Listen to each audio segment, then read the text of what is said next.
International. This is Apostle Perry's Corner. All right. Good afternoon. It is now time for us to do Apostle Corner's podcast.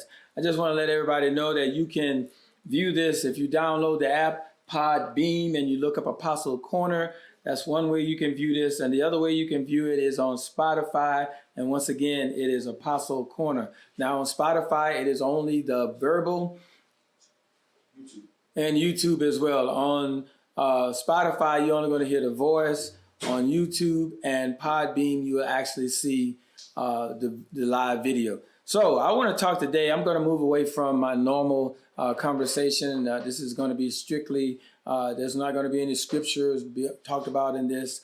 This is going to be based on some information that I felt was important as I looked at the millennials as they're moving and grooving in this time factor, as we are setting the pace for the Gen Xers to come behind. I want to talk today quickly and briefly about 8 tips from the millennials entering into leadership. Now, these 8 tips that I'm talking about can be utilized whether you're talking about leadership in the church or whether you're talking about leadership in the secular world. But I want to talk to you today about 8 tips for millennials entering into leadership.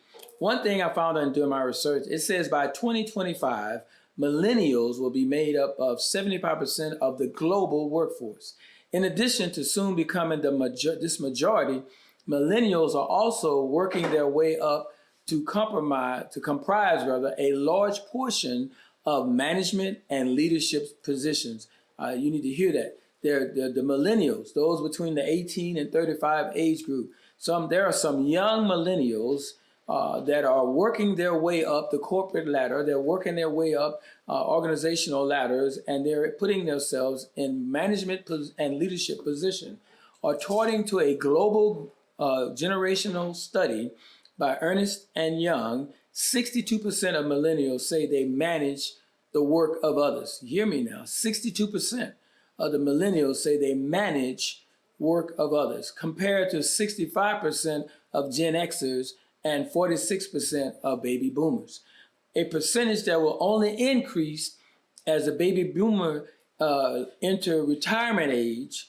All baby boomers, according to this, by 2030, will be 65 years or older. So the baby boomers are now transitioning out of the workplace.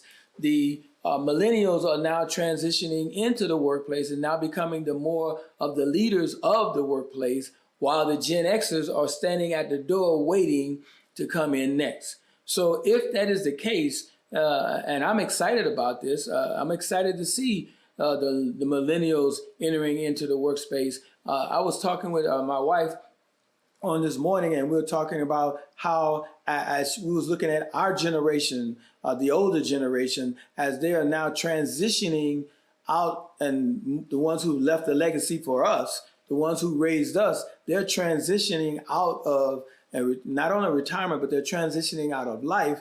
Now we, as the baby boomers, are now taking the place of now the patriarchs and the matriarchs of our families.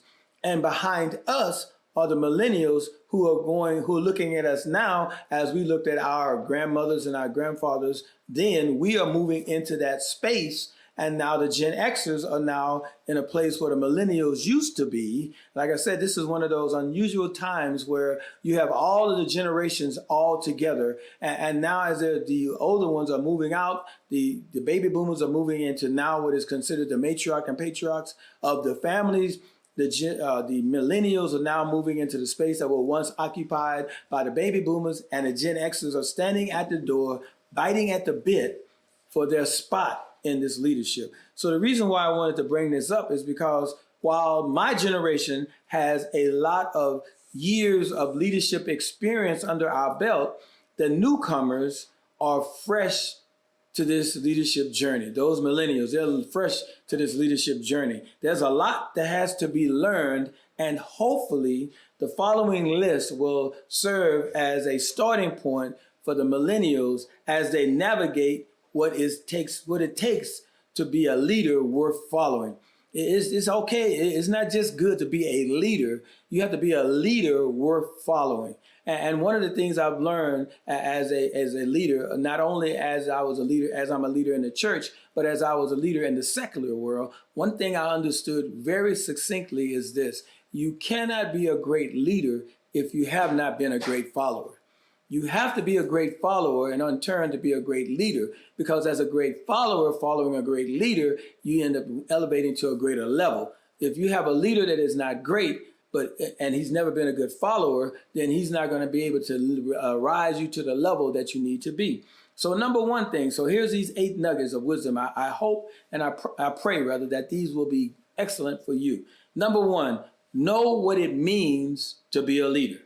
Know what it means to be a leader. As leadership expert John Maxwell said, and he's one of the guys that I read intensely, he said this: leadership is influence, nothing more, nothing less. Leadership is influence, nothing more, nothing less. Yeah, I'm the boss. Yeah, I can make people, if I'm the boss, I can make people do things. But think about this: how much greater it is as a leader to influence people rather than make people. When I influence people, they're more in tune to do the things that they need to do by my influence. And my influence is by my own work ethics, my own way of doing things. They see this, and they're influenced by what they see in me that encourages them to do what they need to do. As a leader, you have the greatest amount of influence compared to those who report to you. How can you leverage that influence in addition to your talents to help your team members do their job better? Check in with your team members and as often as you can and ask this question: how can I help you? When I used to do my evaluations of my people that I was in charge of, and I've been in charge of a whole lot of people, both Marines and civilians, in my civilian port as well as in my military life as well. One of the things that I always would do when I was doing their evaluation, their performance appraisals, I would always ask them at the end, what can I do to help you become better? What can I do to help you do what you need to do? What do you need from me in order for you to do your job at a higher level? And that's what a good leader does. That's what influence does. You ask them, as a leader, you have to check in with them and you say, how can I help? What can I do to help you become a better person? Strive to be a servant leader. And that's one of the most important things. And I know a lot of people don't like that term, servant leader. But you need to strive to be a servant leader and understand that your leadership isn't all about you. I have been under so many leaders who it was all about them. It had to be done their way. It was all about them. Everything was about them. There was never any teamwork. There was never any together. Everyone achieves much work. It was never about that. It was always about them. So as a servant leader, you have to understand it is not all about you. I am the pastor of the Sanctuary Church. And even though I am the pastor, I'm an apostle, even though I have those positions, it is not about me. It is all about him. So we have to understand that even if you're in a leadership position, it is never about you. It is always about the organization success that you're being a part of that success. Number 2, be intentional about developing your soft skills. Or what am I talking about? Growing as a leader is a lifelong journey. And that is especially true when growing your soft skills. Emotional intelligence, empathy, effective communication, and the ability to problem solve are just a few of what we're talking about when we talk about soft skills. Because those words can be a little confusing because a lot of people don't use those and they don't know what they mean. When they say, what are you talking about soft skills? Hard skills are me doing my job. Soft skills is how is my emotional intelligence as I'm performing this? What is my empathy as I'm performing my job? What is my effective communication as I am doing my job? And what is my ability to solve problems? And what can and this stuff does not come overnight, but they are key to being the kind of leader others will follow. I'm telling you, this is key. You got to have some kind of emotional intelligence. You got to have some kind of empathy with the people you're working with. You got to be an effective communicator. You got to be an effective communicator. You can't just say things and expect people to really catch what it is until they get to know you and your spirit and your heart. You need to effectively communicate what it is as a leader you want them to accomplish. If I want you to pick up a 5-pound bag from over here, and I want you to put the 5-pound bag over there, but I want to put it in a specific way, I need to say, I need you to go over here, pick up the 5-pound bag. Now, I don't care how you pick it up. Well, yes, I do, because I want you to pick it up safely. So I need to make sure that when you pick it up, if you're picking it up with your hands, that you're using your knees and not your back. And I want you to make sure you pick it up effectively and correctly so there's no injury to you as you move it to the place in which I told you to. Once you get it there, I need to communicate to you where I want it and how I want it. Then I need to also tell you how to lay it down safely, once again, so that you don't hurt your back. So I need to tell you how to lean down without bend down in that situation. So you need to do that if you want to be the kind of leader that others will follow. You got to have self-assurance that your soft skills in and of yourself. You got to have the assurance of the soft skills. That is, it is critical in developing your interpersonal skills. Be aware of yourself and how you interact with others. We got to take a check on how we interact with others. I had to learn this the hard way. Because when I got out of the Marine Corps and I started working as a civilian, I was still Marine Corps. So working with Marines when I was managing the gym and I would have FAPs, that was an easy task. I'm working with Marines. I'm a Marine. I talk to them on their language. But when they stopped using FAPs, which is, people that would come from other units and they would let them up there for 6 months or whatever. When the FAPs started going away and I started hiring civilians, I learned that I could not talk to civilians or communicate with them the same way I did Marines. So I had to learn my own interpersonal skills. I had to learn how I talk to others. I had to learn how to interact with others. And I had to set up feedback loops to gain honest critique from those above and below to learn my blind spots. If you want to go the extra mile, get a coach who can help you grow your weak areas. I had other mentor leaders who are above me or even are parallel with me that I went to. Here's something that as a leader that you do. If you're a leader over people, and I'm talking about if you're a leader and you have, you're a manager, supervisor, whatever. If you're a supervisor, manager over people, when you're doing evaluation, I do my evaluation 3 ways. I told them, first I would tell them how good they was and how much I appreciate the work they did. I would tell them what they were doing, what they didn't do correctly, and then I would tell them how they could be better. And then I would ask them, not only did I ask them, how can I help you? What can I do for you? I asked them, what do you think about me as your leader? I allowed them to get that feedback. Now, some people are going to say some crazy stuff, and you got to be prepared for that. You can't be offended if you ask them to rate you as a leader. And some people won't do it in person. So you may even give them a letter, a form and have them fill it out, no name, and put it in your box so that you don't know who it's from. And remind, and don't get, if you got thin skin, then leadership is probably not a good place for you, because if you truly want to know how you're doing, you need to check in with the people that you're leading. You need to embrace failure. This is one that hurts people the most. We talked about it a little last night when what happens when you're afraid to fail. You're going to have failure. As a new leader, it can be tough to admit when you fail short on a project or goal. Molly Fetcher explained it, in order to be a fearless leader, to be fearless as a leader, she said, you have to have the courage to take ownership in the moments when you do something wrong. That was not even, that's one of the things that in the military was not prevalent. If the staff sergeant made a fault, it was somebody else's fault, not the staff sergeant's fault. But as a leader, you got to own up to your mistakes. Hey, look, guys, look, ladies and gentlemen, hey, I was wrong on that. As a pastor, I don't have a problem saying, hey, look, I missed the boat on that one. We should have did X, Y, Z. And what does that do? That increases your credibility with the people that you lead, because they now know that they don't have to worry about you dropping things on them to look better on the people that are higher up. So you need to understand that without a healthy relationship with failure, you'll have a hazardous time taking risks to lead to innovation and propelling your organization forward. You got to be able to own up to your mistakes. We all make mistakes. Own up to it. They know you made a mistake. It's not a secret. They know it was your fault. Hey, look, guys, I blew that one. Let's look at what do you think we could do better the next time. Here you get the buy-in. Hey, I blew that one. What do you think we can do better the next time to make this work? All right. So number 4, as I run quickly, strive for clarity. Without clarity, your team is essentially operating in a fog. They won't know what actions to take to achieve the organizational mission, values, or goals. They'll have a hard time navigating change without a leader, as a leader, you should embrace.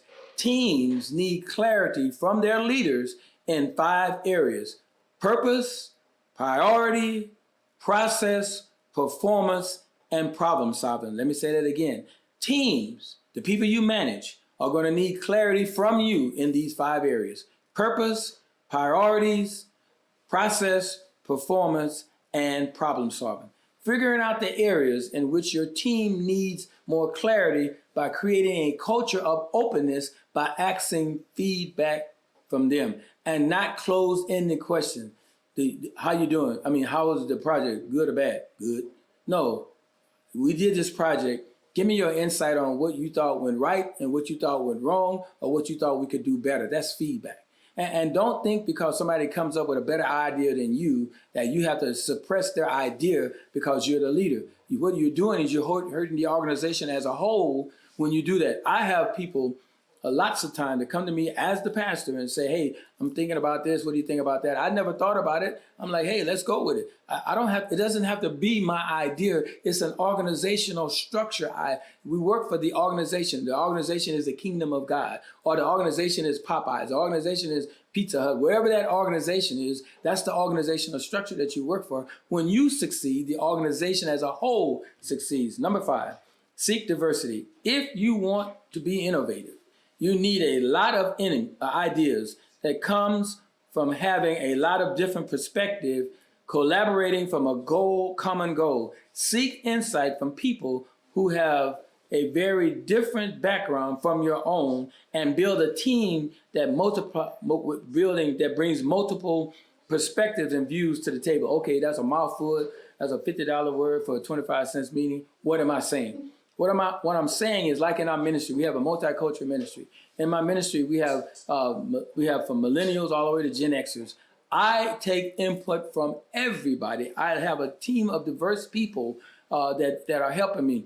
Even with this podcast, the people that are helping me are not my age, but they have the wherewithal to know what to do. So it would be stupid of me to say, well, I don't want no young person trying to help me. I'm going to get a bunch of old people my age to help me, and they don't know nothing about social media. They don't know nothing about computers, because most people in my age are afraid of computers. They're afraid of social media.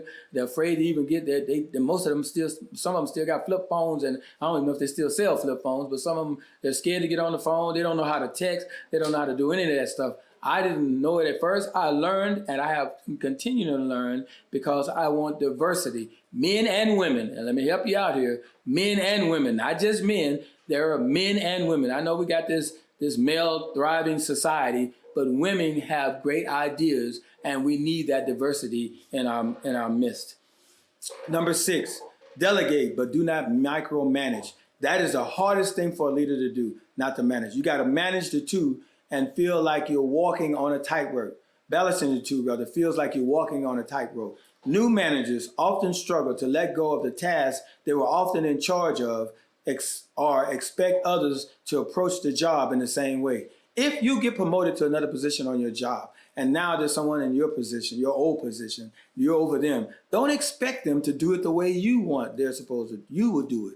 Let them use their innovation, let them use their ingenuity, and let them do it so that it can be proud. Be mindful of this as you let go of responsibility to take on new ones. Fight the urge to hold on to tasks because you think it would be faster or easier if you did it. And that's one of the hardest things. Let me tell you, that was the hardest thing for me to do. Even right now, the hardest thing for me to do as a pastor is give people something and then want to take control of it. That's why if there's something going on, I used to go to everything. Now I don't go to a lot of things, because if I get there, I'm going to start looking at, well, that's not the way I would do it. Why are they doing it that way? And then there'd be a whole, hey, we need to, like this coming weekend, there's a task that's going on. I'm not going to even be present when the task is going, because I don't want to get in there and start micromanaging how to do it. Part of being a leader is challenging the people below you to grow in their skills. So we need to make sure that we're not micromanagers. Number 7, have a system of accountability in place. Millennials are the generation that wants flexible work from home options, but there's need to be structure in place to measure performance and productivity.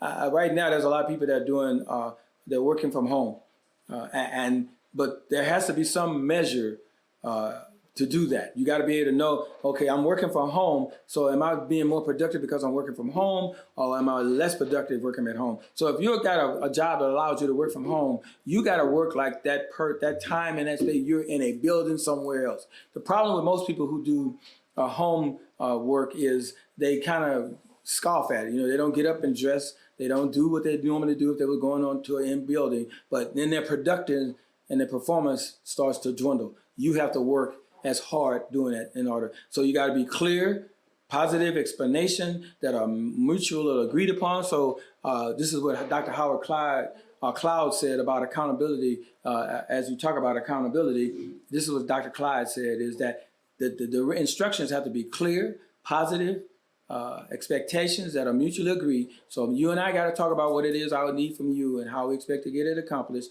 Have some way of defining when these expectations will be met. I got to give you a deadline, some dates, some targets. Ask, how are you going to inspect it? Asking how you're going to inspect it. I got to have some parameters. How am I going to know that you're accomplishing what I want you to do? I got to have some target things. And how are you going to communicate along the way so that there's no surprises? So I need to be in contact with you, in communication with you. I need to keep talking to you about as you go through the process. I don't mean I call you every day and go, did you do X, Y, Z? We have target goals. Hey, I'm reminding you next week we got to do X, Y, Z. Where are you at in that? And that helps me to be better as a leader, to understand that you're doing what you're supposed to. And lastly, as we run around the corner, number 8, be a student. Leadership and learning go hand in hand. So you won't go very far as a leader if you don't absorb as much information as you can about the subject. Anybody knows me will tell you I am an information absorber. I read, I research, I look, because I want to know. That's how I can come to some kind of definitive understanding of who I am. I don't want to be CNN talking about what CNN said. I don't want to talk about what MSNBC said. I don't want to talk about what the president said. I don't want to talk about what the government. I need to have an opinion. Hey, oh, help me. This is important. If you don't get nothing else of what I said all today, have an opinion that you have gathered, not somebody else's, but that opinion need to be fact-based, not speculation, but fact-based. You need to have a fact-based opinion that you can stand on and say, this is why I believe what I believe. And I can give you an example of why that's important. Right now, our country is in a turmoil as it relates to the coronavirus. There's 3 states, California, Texas, and Arizona. We're off the map. Those 3 states are off the map. And here's where we have a dilemma. You got a governor in Georgia that says, don't wear a mask. You can if you want to, but you don't have to. Then you have a governor in Oregon and says, you're going to wear a mask, and you're not going to have any family gatherings of over 10 people. You're not going to have any potlucks or anything like that. But she says you can go to church. The other one says church is closed. Here is, and what's that information based on? A lot of it is based on political position, not positive information. Oh, you need to hear me. Political position, not positive information. Make sure your information is correct. Just because you Google something doesn't mean it's correct. Research. Google is good and bad. It's good in the fact that as information, as we as an informational society, I can go in and I can grab information and I can glean. However, when we glean the information, we need to make sure that it is fact-based information. Why do I say that? Because there are a lot of people who go on, I've seen so many posts, Smokey died.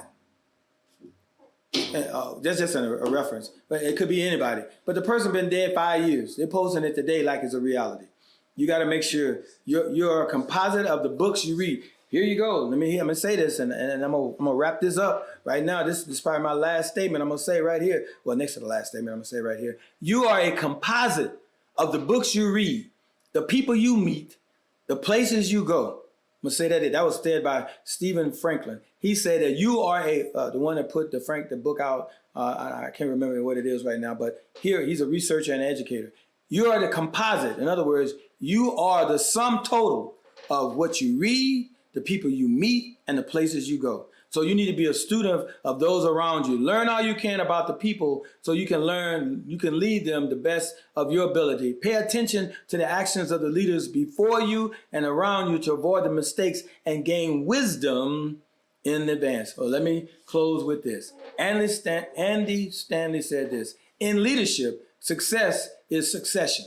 If someone's coming along behind me, it is not able to take what I have offered and build on it, then I have failed in my responsibility to the next generation. Say that again. If someone's coming along behind me is not able to take what I have offered and build on it, then I, as a leader, have failed my responsibility, not to them, but to the next generation.